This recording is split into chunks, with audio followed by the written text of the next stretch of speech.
Le petit Émile a donc mystérieusement disparu de la maison secondaire de ses grands-parents maternels le samedi 8 juillet 2023. L'enquête autour de cette tragédie semble être dans une impasse provoquant de nombreuses rumeurs qui se propagent dans le paisible hameau du Haut-Vernay où chacun cherche désespérément une réponse à cette énigme. Selon les informations rapportées par le magazine M, les journalistes ne sont pas les seuls à arpenter les ruelles du village.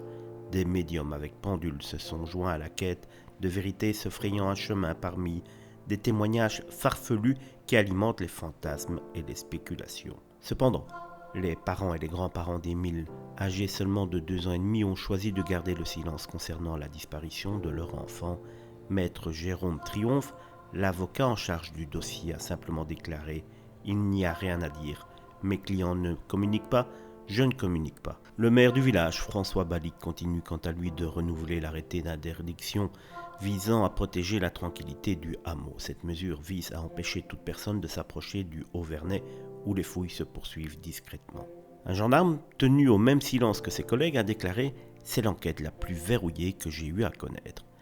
Au milieu de ces spéculations, le maire François Balic s'est retrouvé au centre d'une rumeur absurde liée à la disparition d'Émile. Il a déclaré lui-même à M, le magazine du Monde, sur les réseaux sociaux. Des gens ont raconté que l'enfant était mort dans une messe noire à laquelle j'assistais, dans les catacombes de l'église. C'est affreux. Il a choisi de s'exprimer initialement pour protéger ses administrés des rumeurs infondées. Parallèlement, les enquêteurs ont exploré diverses pistes allant d'une dalle de béton suspecte à une fontaine potentiellement dangereuse en passant par un point d'eau. Même un ado local réputé pour son comportement à risque, notamment en volant du tracteur de ses parents agriculteurs, a été suspecté lors de la disparition d'Émile.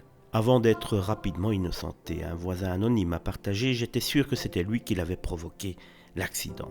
La disparition d'Émile, on le voit, reste un mystère troublant, plongeant le Haut-Vernay dans l'incertitude et la confusion, tandis que les enquêteurs continuent, eux, leur investigation dans le plus grand des secrets.